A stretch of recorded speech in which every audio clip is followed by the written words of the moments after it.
Olá, meus irmãos, como que vocês estão? Olha, hoje eu quero gravar aqui o capítulo 2 de 1 João. Eu gravei ontem praticamente o capítulo todo, né? Falando sobre a questão de confessar os nossos pecados. Uma mensagem muito interessante. Deixa eu pegar o número dela aqui para ficar registrado. Acho que é a mensagem número 116. Mensagem número 116 é a mensagem onde eu leio o capítulo 1, caso você queira acompanhar essa leitura na sequência, né? Eu coloquei o tema como confessar pecados porque eu acabei não lendo o capítulo todo. Mas o capítulo todo é bem simples, né, de se entender, porque eu já peguei já aqui no segundo semitítulo, né, que é o verso 5. Eu acabei lendo um pouco do comecinho, onde fala que ele era o verbo no início, e o verbo se fez carne, né, habitou entre eles, tal. E aquilo que eles ouviram dele, eles anunciavam, né, os discípulos, agora apóstolos, porque no livro de João eles já se tornaram apóstolos, não eram mais tolos, né, apóstolo, já não eram mais tolos, então tinham a compreensão da verdade para poder então falar com ousadia. E após o verso 5 nós temos aqui um momento onde ele fala sobre o que é andar na luz, e andar na luz não é você ser um religioso, não é você frequentar templos, andar na luz é você confessar os seus pecados com aquele que você errou, é você ter comunhão com as pessoas, não ser uma pessoa que levanta falso testemunho de ninguém, uma pessoa que fala a verdade, que não mente, que não trai. É isso que é andar na luz, né?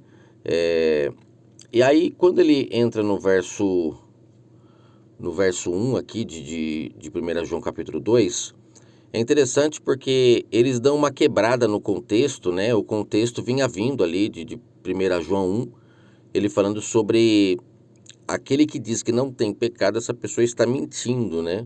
Eu vou até ler o finalzinho aqui, ó, para poder a gente entrar no capítulo 2 com tranquilidade, ó. No finalzinho ele fala que se nós não temos pecados, né, se dissermos que não temos, enganamos-nos a nós mesmos e a verdade não está em nós. Ou seja, não adianta a gente dizer que a gente é santo, que a gente não falha, porque falhamos. E é assim que você consegue encontrar seus erros e se consertar, quando você enxerga que você é pecador, né? Aí você tem a oportunidade de a luz raiar.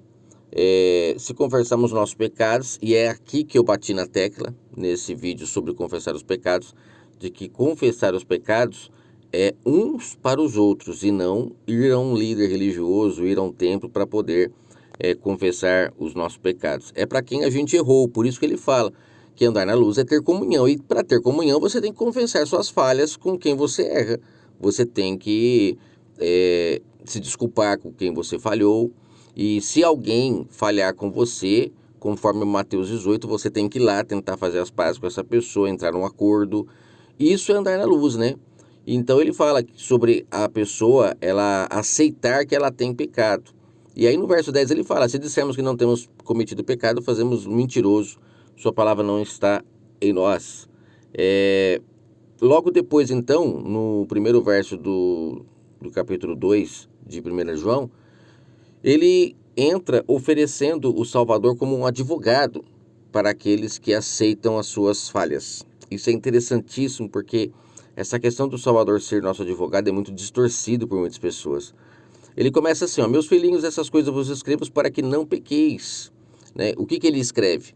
Se você ler o finalzinho lá, é sobre essa questão de que nós temos pecado. Não podemos dizer que não temos. Mas ele fala, eu estou afirmando isso para vocês, para que vocês parem de pecar. E entendendo que você peca, você vai começar a reconhecer suas falhas. E esse é o primeiro passo de uma pessoa quando nasce do Espírito, ela começa a reconhecer suas falhas. E aí ela começa a mudar com o marido, começa a mudar com o filho, começa a mudar o tratamento com as pessoas ao seu redor, né? Não pequeis, mas se alguém pecar, temos um advogado perante o Pai. Aqui que é interessante que ele fala o Salvador o justo. Ou seja, por ter andado justamente nessa terra, ele tem um crédito perante o Pai tão grande. Por isso que ele fala no verso 2 que ele é a propiciação pelos nossos pecados. Eu procurei aqui o significado de propiciação, ó. É proporcionar as condições para realizar algo. Permitir, tentar obter de alguém sua boa vontade. Isso significa propiciação.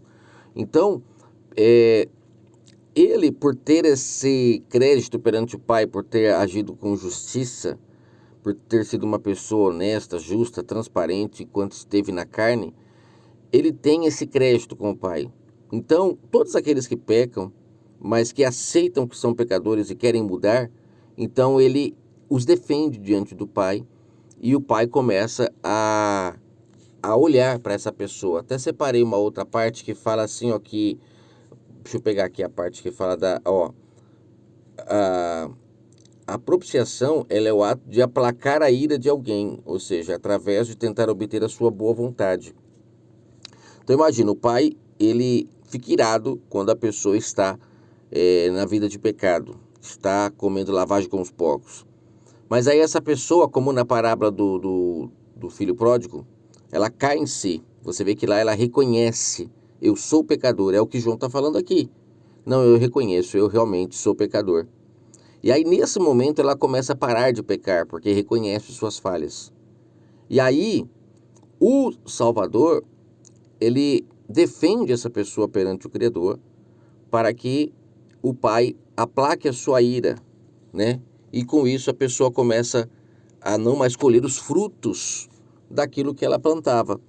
Ela começa a mudar a sua plantação, automaticamente começa a mudar também os seus frutos. Vai colher durante um tempo ainda, mas depois a coisa começa a reverter e ela começa a obter novos frutos. E aí o maligno não lhe toca mais, que eu já falei um áudio sobre o diabo aqui no canal, que é muito interessante. O maligno não lhe toca mais porque a pessoa não dá mais motivo. Ela reconheceu suas falhas, né? Então é aí que entra um detalhe que também vale a pena entender, que para podermos ter o Salvador como nosso advogado, temos que guardar os seus mandamentos, verso 3. Esqueça essas epígrafes, é interessante que eles colocam umas epígrafes que tira, né? Em Cristo e separados do mundo. Umas epígrafes que tiram o entendimento. Vamos continuar aqui no entendimento do advogado. O advogado, como eu falei na mensagem 1, que é justo, ele não advoga a causa de alguém que é uma pessoa má e está tentando provar que ela é boa. Ele não advoga a causa dessas pessoas. Então tem muita gente enganada quando pensa que o Salvador vai diante do Pai justificar aquela pessoa. Porque tem gente que acha que porque aceitou a Jesus no templo, então essa pessoa agora tem um advogado, que é o que muitos falam, né? Agora nós temos um advogado. Mas esse advogado, ele é diferente. Ele não é aquele advogado que advoga pessoas que são ruins.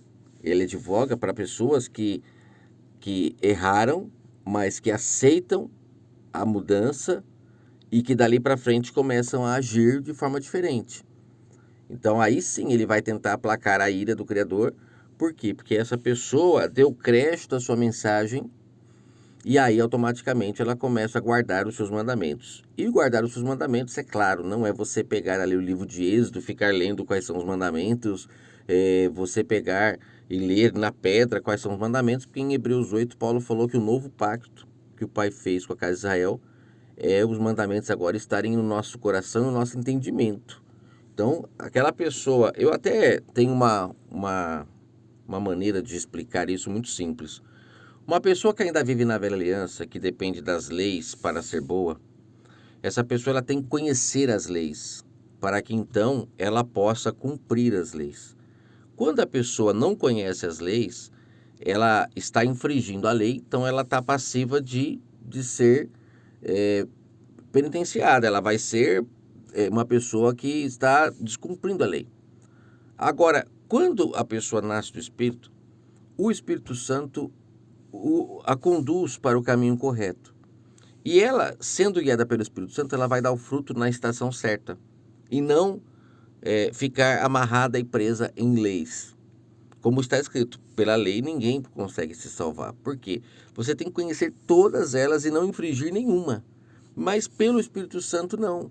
O Espírito Santo ele te guia pelo caminho correto e aí você, seguindo a voz do Espírito Santo, que vai sempre te conduzir a ser justo com o próximo, porque se a voz do Espírito Santo não está te conduzindo a a compartilhar, a dividir, a ser justo, transparente, então não é a voz dele, fique atento. Porque tem muita gente seguindo uma voz aí que dizem que é do Espírito Santo, que está incentivando ela a usar o próximo para se enriquecer, está incentivando ela a querer cada vez mais as coisas dessa terra, sendo que, né, a mensagem do Salvador é que nós não cobiçássemos as coisas dessa terra. E falando nisso, olha o que João, com essa mesma compreensão, ele fala no decorrer do texto, ó.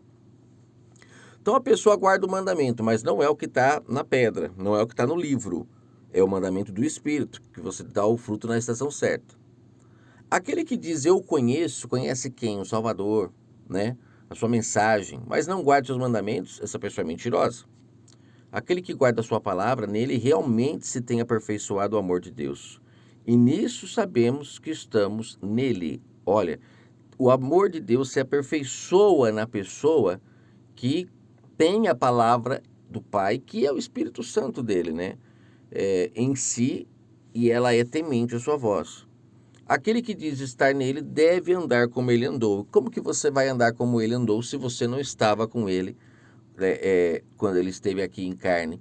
É através do mesmo Espírito Santo que nele estava. Por isso que está escrito, nós somos co-herdeiro de Cristo. Significa que temos o mesmo Espírito Santo que nele estava, e essa é a promessa. A promessa é essa, que nós receberíamos a presença do Criador em nós para podermos herdar a vida eterna.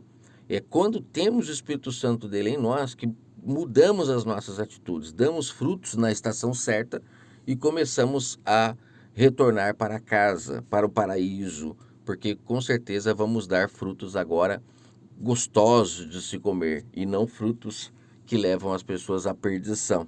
Isso é interessantíssimo. Se você unir isso com a passagem de Gênesis, quando tem lá as árvores do jardim, você vai entender claramente que nós somos árvores, de acordo com a palavra do Pai.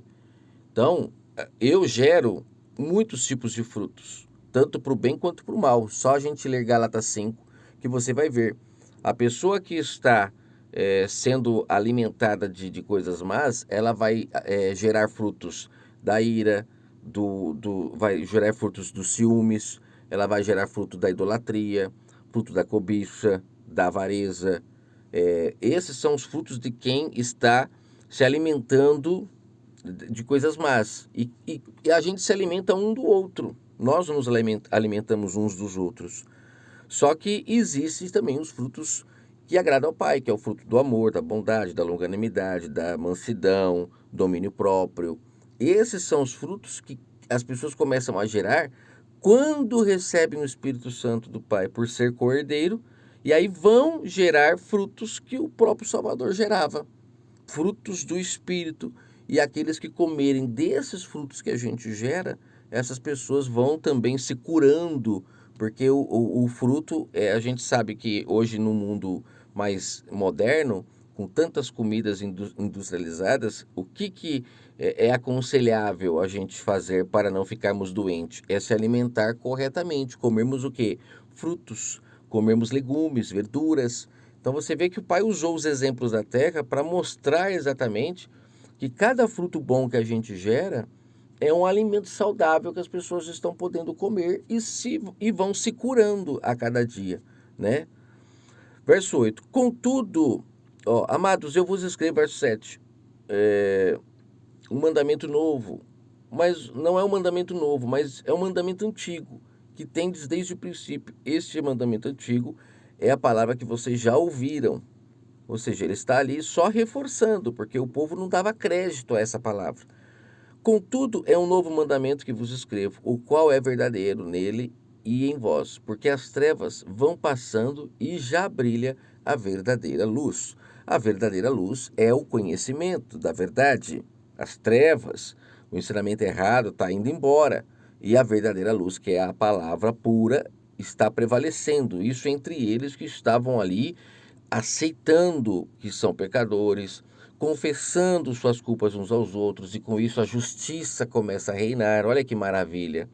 Lembra lá em Atos 5, as pessoas devolvendo o que roubaram, e muitos até pegando o que tinham, dividindo com os que não tinham, a verdadeira comunhão, com certeza ali se confessando para os outros, foi eu que te roubei, foi eu que falei mal de você, e a justiça começa a reinar. Olha a luz iluminando as trevas. Quando a luz ilumina as trevas, por isso que o Salvador é o sol da justiça, né? Suas palavras veio para trazer luz a essa escuridão, a falta de compreensão do porquê que o mundo está desse jeito. E por que que até hoje está desse jeito, se a luz já raiou? Como está escrito na parábola da vinha, os mercadores matariam o filho para viver da herança, e essa herança eles não a dão para o povo como tem que ser. Eles manipulam justamente para que as pessoas não entrem para o reino, não entendam e continuem nas trevas, porque é nas trevas, vamos usar o exemplo da noite, que acontecem os maiores assaltos, é nas trevas que acontecem os estupros, é nas trevas que acontecem as coisas que de dia facilmente seriam vistos, né? Então, à noite, a pessoa consegue se esconder. E é por isso que muitos líderes ainda mantêm o povo em trevas, achando que estão trazendo a luz, mas o povo ainda está em trevas, porque ainda dependem de um homem, depende de ir a um local para ouvir a palavra do Pai. Ou seja, são aquelas pessoas que cumprem a lei ali, sabe, rigorosamente. Não são as pessoas que vivem em liberdade, apenas ouvindo a voz do Espírito para gerar o fruto na estação certa. Você está conseguindo entender? Verso 9. Aquele que diz estar na luz, mas odeia o seu irmão, até agora está nas trevas. Olha o que é andar na luz, gente. Quantas pessoas que estão dentro dos templos achando que estão na luz porque vão à igreja, porque não faltam nos cultos. Mas olha, andar na luz é mais simples do que a gente pensa. É que esse simples aqui, para muitos, se torna algo muito difícil. Porque a pessoa já traiu alguém, ela já mentiu para alguém, ela já fofocou sobre alguém, né? E aí o que acontece? Para ela ir lá e se consertar é mais difícil, é mais fácil ela frequentar um templo religioso e acreditar que está na luz. Aquele que ama seu irmão permanece na luz e nele não há tropeço. Olha o que é o tropeço, ó. Não amando seu irmão, vai criar intrigas. Você vai vender uma coisa superfaturada para a pessoa, para querer lucrar em cima dela. Você não vai se colocar no lugar dela. Por isso que o mandamento é amar ao próximo como a ti mesmo. Se você ama como a ti mesmo, você não vai vender uma coisa para a pessoa sabendo que está quebrada e ainda cobrando o valor real do produto porque você não quer perder. Você vai dizer, olha, eu vou fazer metade do preço porque esse produto ele já está com esse problema, com esse, com isso. Aí a pessoa não está sendo enganada, olha aí o tropeço. Mas o que nós vemos hoje em dia não é isso. São as pessoas enganando umas às outras. São as pessoas mentindo umas para as outras. Eu estive numa loja esses dias cujo dono ele é evangélico e eu achei até interessante a atitude dele porque eu não encontro muito esses frutos. Eu levei um instrumento lá que eu toco e ele não quis me vender a peça, que era muito cara. Ele simplesmente lixou lá um pedaço que estava com problema e resolveu o meu problema. No final, ele até brincou, olha, eu não deveria ter lixado, né? Tipo assim, eu até falei, poxa vida, teve a oportunidade de gerar o fruto na estação certa, mas no último minuto escorregou ali, né? Porque mostrou que ele tem a maldade dentro dele. Mas mesmo assim, eu acabei não comprando a peça, porque eu vi que ele conseguiu arrumar, mas falei para ele, falei, olha, mas essa sua atitude, eu não pude falar fruto, né? Mas se fosse fruto, eu falaria, foi gostoso de saborear, você não me enganou. Mas eu falei atitude, que ele não iria entender essa expressão. Aí eu falei, mas a sua atitude vai fazer eu voltar aqui outras vezes, manter você como o meu local preferido para trazer meu instrumento para arrumar e tudo mais. Só que quando eu cheguei em casa, a minha esposa falou, nossa, tinha um rapaz de camiseta verde que saiu lá fora de óculos, e era ele, porque ele era o único de camiseta verde. Nossa, que homem ruim, ele estava gritando com todo mundo lá fora, brigando. Olha aí, tá vendo? Gerou um fruto bom lá dentro, mesmo que, né, no final deu aquela escorregada, mas lá fora pôde mostrar, olha os frutos que a minha esposa comeu dele ali, enquanto ele estava gerando toda aquela ira, todo aquele ódio para com as pessoas, né? Então, e tudo por quê? Por causa de coisas dessa terra. Estavam brigando por causa de uma construção lá que ele estava fazendo. Então, só para você entender, né, que não são os títulos, não são as folhas que o pai procura, ele procura o fruto, né? Então a pessoa, aquele que odeia o seu irmão, que trata mal, que mente, que rouba, essa pessoa nunca esteve na luz. Ela pode usar quantas folhas ela quiser, se vestir de evangélico, como eu me vestia, não faltar nos cultos, dê o horário, deixe todo mundo em casa, vou pro culto, mas o que adianta se no dia a dia os nossos frutos são podres que nós estamos gerando para as pessoas comerem, né? Aí ele vai indo para os finalmente. Filhinhos, eu vos escrevo porque os vossos pecados são perdoados por amor do seu nome. Ó, como que é perdoado o pecado? Nós lemos até agora, quando temos comunhão, quando confessamos uns para os outros os nossos erros, quando obedecemos a voz do Espírito Santo para cumprir os mandamentos do Pai, porque hoje o mandamento dele está no nosso entendimento. Então aí sim, o amor ao seu nome não é o nome em si, mas é o fato de que eu dei crédito à sua mensagem, porque é a mensagem que salva. É a mensagem. Lembra que os discípulos falaram, o Salvador falou para os discípulos, né? Vós já estáis limpos pela palavra que eu vos tenho falado. Olha, a palavra, não era o nome. Igual quando fala que ele é o Cordeiro de Deus, né? Que morreu pelo mundo e tudo mais. Você vê que ele não morreu mudo. Ele foi mudo para o matadouro, porque ali já era o momento final, mas o tempo todo, nos 3 anos ali que ele teve para falar, ele falou o quanto ele pôde, e foi por ele falar, tanto que ele estava sendo morto. Né? Então, assim, as pessoas elas fazem uma salada, o sistema, né, para querer pôr na cabeça das pessoas que não precisa ouvir muito o que ele falou, não precisa dar muito crédito, não. Tipo assim, eles não falam com essa palavra, mas quando a pessoa levanta a mão no templo, eles já dizem que a pessoa está salva, o que é uma grande blasfêmia, porque a salvação é a partir do momento que eu levantei a mão, que eu aceitei ele, agora eu vou entender o que ele falou, vou buscar compreender para procurar cumprir, e aí sim eu vou começar a mudar as minhas ações, porque a palavra dele vai trazer para mim o Espírito Santo, porque foi para isso que ele veio, e quando eu receber o Espírito Santo eu começarei a me limpar de toda a podridão. Mas o sistema vem e fala que levantou a mão, já vai haver salvação. Se fosse assim, Zaqueu não precisava ter saído e devolver as coisas que ele cobrou a mais, não precisava ter ido se confessar com as pessoas. Você está entendendo como que é deturpada a salvação? Por isso que o mundo está essa tragédia. Verso 13, eu vos escrevo porque conheceis aquele que é desde o princípio. Jovens, eu vos escrevo porque vocês vencestes o maligno. Eu já vi muitos temas de cultos de jovens assim, ó, com esse título aqui. Pai, vos escrevo porque conheceis aquele que é desde o princípio. Jovens, eu vos escrevo porque venceste o maligno. E esse maligno, a maioria das pessoas no dia a dia, muitas das vezes, mais obedecem ele do que luta contra ele. Ai, ai, vamos lá, verso 14. E eu vos escrevi, meninos, porque conheceis o Pai. Eu vos escrevi, pais, porque conheceis aquele que é desde o princípio. E é verdade, os pais lá deles lá sabiam, né, da verdade, o que é desde o princípio, que chamou Abraão, que chamou Isaac, Jacó, Moisés, né? Eu vos escrevi jovens, porque sois fortes e a palavra de Deus permanece em vós. E se a palavra de Deus permanece em vós, aí sim vocês vencem o maligno. A palavra dele tem que permanecer em vós. Não é a que você vai num culto, que você ouve através de um pregador. Não, é o Espírito Santo, a palavra dele. Se ela permanecer numa pessoa, ela vence o maligno. Aí depois ele vem aqui, aonde é o tema aqui do em Cristo e separados do mundo. Olha o que ele fala como ser separados do mundo. Essa parte é interessante, ó.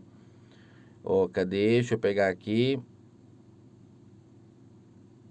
Vitória sobre o maligno, ok. Ó, o cristão não deve ser mundano. Vamos ver, o semitítulo é esse, né? Verso 15. Não ameis o mundo, nem o que há no mundo. Se alguém ama o mundo, o amor do Pai não está nele. Gente, aqui já é interessantíssimo. Não ameis o mundo. Se você pensar o que é o mundo eles são as ações das pessoas. Se você amar o mundo mais do que a mensagem que o Pai trouxe, mais do que o Espírito Santo fala em você, você está longe do Pai. Então, se você é aquela pessoa ambiciosa, é um fruto do mundo, um fruto da carne, da pessoa que é do mundo, que é carnal, não é espiritual. Quando eu falo da carne, a carne não tem desejos. Já gravei falando sobre isso no canal, mas é interessante um dia falar só sobre isso. A carne não tem vontade própria, somos nós. Então a cobiça é uma vontade que nós tivemos que nos mostra que somos carnais, por isso que é fruto da carne. E aí quando você dá crédito a esse seu desejo e pratica o que o seu desejo está querendo, você está longe do Pai. Então o amor do Pai não está em você porque você não dá ouvido à sua voz. Tudo o que há no mundo, a concupiscência da carne, a concupiscência dos olhos e a soberba da vida, não vem do Pai, mas sim do mundo. Aí aqui ele pega pesado. Quase ninguém vai falar sobre esse verso aqui, ó. Concupiscência, eu vim procurar o que é concupiscência. Cobiça de bens materiais. Cobiça de bens materiais. É a causa de grande parte das contendas que existem no mundo, das injustiças do mundo, são as cobiças dos bens materiais. E também a cobiça também está relacionada a prazeres sexuais, que também é os outros 50% das grandes contendas que existem no mundo. Sexual, prazeres sexuais e cobiça de bens materiais. Quantas famílias estão destruídas, pessoas unidas sem amor, crianças que nasceram só por causa da concupiscência dos olhos, só por causa da soberba da vida, de querer ter um carrão, de querer ter uma casona, a pessoa usou os outros para isso. Ou ela quer ter aquela pessoa, concupiscência dos olhos, ó, olha para o carnal, para o corpo da pessoa, eu quero obter essa pessoa. E aí, quando tem, muitas das vezes, engravida a pessoa, depois a abandona, aí nasce uma criança sem pai. Então você vê que são coisas que não vêm do pai realmente. Não vêm. São coisas do mundo. Quem nasce do espírito abre os olhos quanto a isso. Não enxerga mais as pessoas como uma mercadoria que você pode usar e depois descartar. E ao mesmo tempo você olha para os bens materiais e não coloca os bens materiais acima das pessoas mais. O mundo passa. A sua concupiscência passa, mas aquele que faz a vontade do Pai, esse permanece para sempre, que é a vida eterna. Quando você vencer essas duas coisas, concupiscência dos olhos, que ele fala aqui, ó, concupiscência da carne, concupiscência dos olhos, quando você vencer isso, quando você não ser mais soberbo por causa das coisas da terra, não olhar o próximo como uma mercadoria, aí você está apto então para viver eternamente. Porque esses dias eu comentei com um amigo meu aqui sobre a questão que eu acredito muito que o pai vai colocar o joio para ser queimado e o trigo no seu celeiro. E quem é o trigo? O trigo é todo aquele que vence essas duas etapas aqui, a concupiscência dos olhos e da carne. Não é mais uma pessoa que vê valor nas coisas materiais. Para ele tanto faz andar a pé ou ter uma Ferrari. Quando você encontra um carnal, é aquela pessoa que, nossa, ela fica babando quando vê uma Ferrari. É um carro bonito? É, mas é soberba da vida ter um carro desse. Para mim, tanto faz ter isso ou não ter, entendeu? Imagina só se o pai pega o trigo, coloca no celeiro e lá dentro do celeiro entra alguns joios também. O que vai acontecer? Vai acontecer como aconteceu aqui. Não vai ter como você ter um local com tudo de bom, sendo que lá vão ter pessoas que vão ter segundas intenções, que vão... imagina, a escritura fala que as ruas são de ouro, né? Imagina entrar lá dentro uma pessoa que tem essa cobiça nos olhos, essa concupiscência da carne. Imagina o que vai acontecer. Estou falando literalmente, tá? Eu estou só tentando mostrar que na onde vai ser o celeiro do Pai, não pode entrar pessoas que não tenham o Espírito Santo, que não sejam guiadas por Ele e que de fato sejam guiadas por Ele. Porque senão vai acontecer a mesma tragédia que aconteceu aqui, joio e trigo. Apesar de que eu ainda acho que faz parte do plano de salvação habitar o joio e o trigo juntos, para que você então, o puro purificar-se mais e o sujo sujar-se mais, como está escrito, né? O mundo passa, a concupiscência, mas aquele que faz a vontade do Pai permanece para sempre. E aqui tem uma parte que é interessante, que ele fala assim, ó: filhinhos, essa é a última hora, conforme eu viste que vem o anticristo. E quando a gente lê isso aqui, nossa, o sistema faz uma bagunça na cabeça das pessoas. O que é o anticristo? Olha o que ele ensina aqui sobre o anticristo. Às vezes é interessante fazer umas mensagens curtas sobre esses versos, Mas dentro de um contexto, você que está lendo o contexto, você vai entender o que ele está querendo dizer, ó. Essa é a última hora, conforme eu visto que vem o anticristo. Quem é o anticristo? Muitos anticristos, ó, não é um só. Muitos anticristos se têm levantado por onde sabemos que é a última hora. Isso ele dizendo naquela época que era a última hora. Última hora do quê? Do mundo, da existência do mundo? Não, da palavra pura. Lembra que mataram os servos, mataram o filho para ver da herança e depois mataram também as testemunhas, conforme fala no livro do Apocalipse. Foram mortos.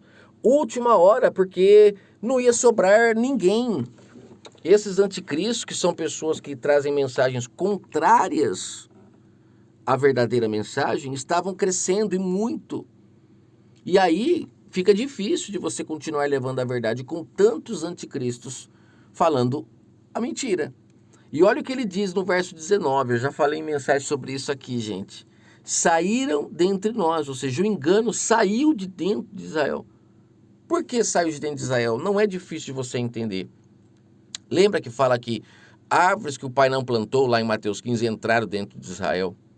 Eu gravei na parábola do joio e do trigo, que o trigo, por ter dormido, entrou o joio.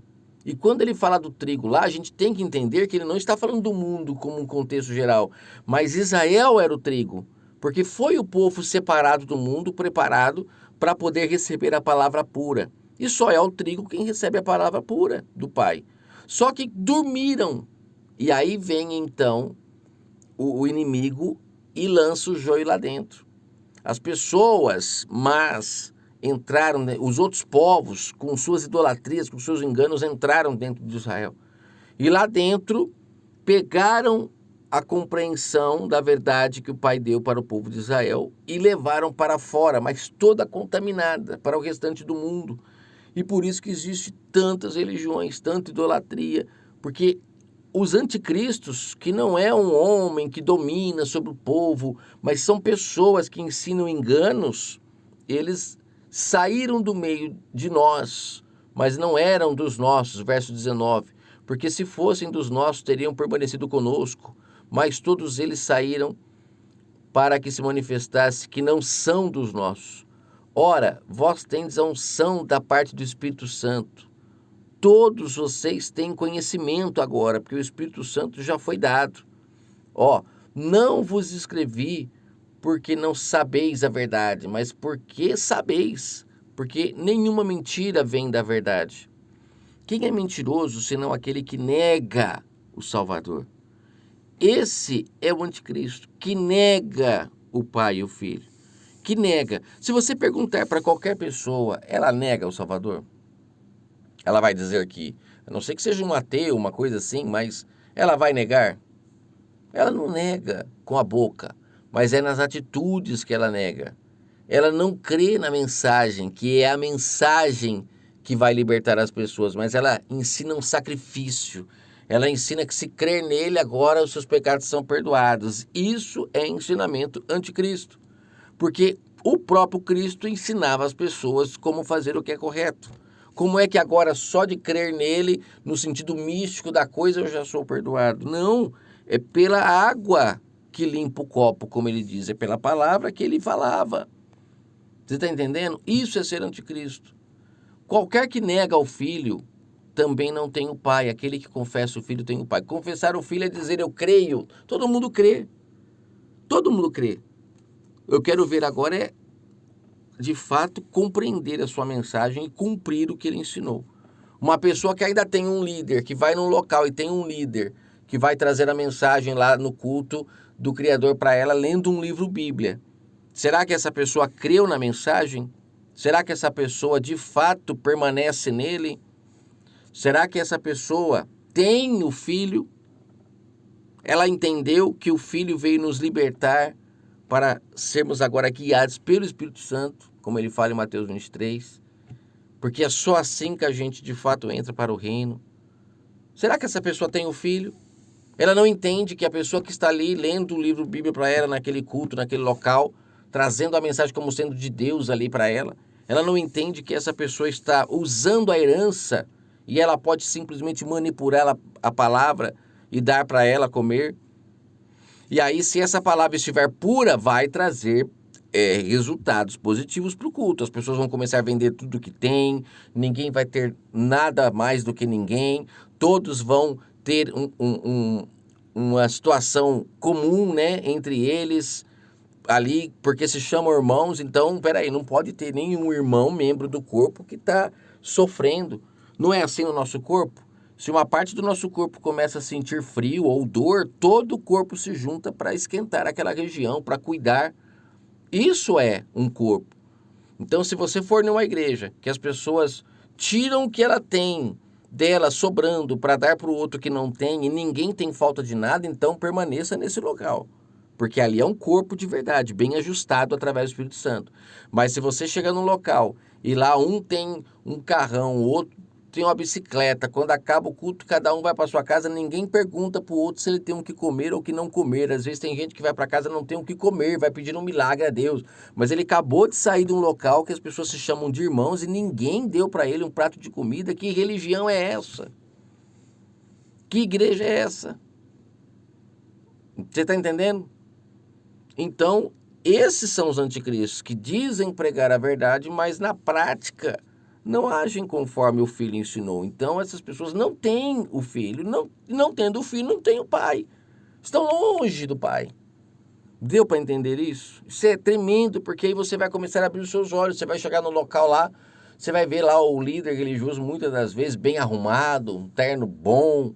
Aí você vai ver lá um carro excelente dele, muitas das vezes, mora numa casa boa. E as ovelhas? E as próprias pessoas que estão lá dentro? Que muitos têm bem mais do que os outros e ninguém compartilha com o outro que tem. Até para gerar emprego, às vezes em suas empresas, procuram pessoas de fora, não contratam ali os de dentro. Não poderia então pelo menos contratar os irmãos da igreja que estão parados? Aí todos teriam mais condições, mas não.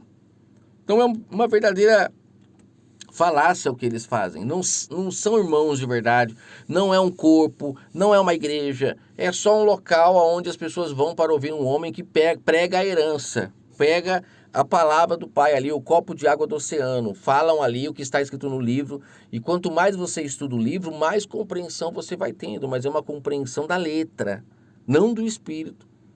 E para ir profissionalmente, esta é a promessa que ele nos fez, a vida eterna. Quando vencemos a concupiscência dos olhos, da carne, recebemos em nós o Filho e com isso recebemos o Pai, aí então podemos herdar a vida eterna, ir para o celeiro do Pai. Essas coisas vos escrevo a respeito daqueles que vos querem enganar. Quando ele fala dos anticristos, pessoas que estão pregando engano. E quanto a vós, a unção que dele recebeste, fica em vós. Recebeu a unção é a presença do Espírito Santo. Ela fica em vós. E quando ela está em vocês, vocês não têm a necessidade de que ninguém vos ensine nada. Olha o que o apóstolo está falando. Ninguém vos ensine. Mas, com a sua unção, ele vos ensina a respeito de todas as coisas. E ela é verdadeira, não é mentira. Como vos ensinou ela, assim nele permanecei. Não necessitais de que ninguém vos ensine nada. Olha que interessante, muitas pessoas até falam, por que você grava aí? Até já gravei um vídeo falando sobre isso. Você fala tanto que as pessoas têm que ser guiadas pelo Espírito Santo, que não pode ter um guia, um tutor, e você não está aí como guia? Não estou aqui como guia. Veja João. João disse que eles não precisavam que ninguém ensinasse nada. E por que ele estava escrevendo para eles essas mensagens? Ele estava reforçando o que eles já sabiam. É o mesmo caso. Eu estou aqui reforçando o que muitos já sabem, só que estão enganados. A hora que ouvem a mensagem, se despertam e saem do mar de mortos. São pescados. Aí eu não preciso praticar o ritual do batismo. Eu não preciso de um tempo para praticar o ritual do batismo. Eu pesco as pessoas por intermédio da palavra. É isso que as pessoas não conseguem entender. E quando são pescados para serem livres. Eu não pesco para trazer para outro aquário. Eu pesco para serem livres. Verso 28. E agora, filhinhos, permanecei nele, para que quando ele se manifestar, tenhamos confiança e não fiquemos confundidos diante dele na sua vinda. Se sabeis que ele é justo, sabeis que todo aquele que pratica a justiça é nascido dele. Quem é nascido dele? Quem pratica a justiça. não aceita o suborno, não aceita ganhar mais do que o que é para ganhar, não engana ninguém vendendo uma coisa mais cara do que vale, não ludibria ninguém. É transparente, é justo, é sincero, é honesto, é verdadeiro, reconhece suas falhas, confessa com o próximo, com quem ele errou o seu erro, para que esse próximo possa lhe perdoar. Se não lhe perdoar, ok, o que essa pessoa pode fazer? Mas ela, nascido dele, não consegue agir mais em trevas. Que o Eterno abençoe sua vida grandemente.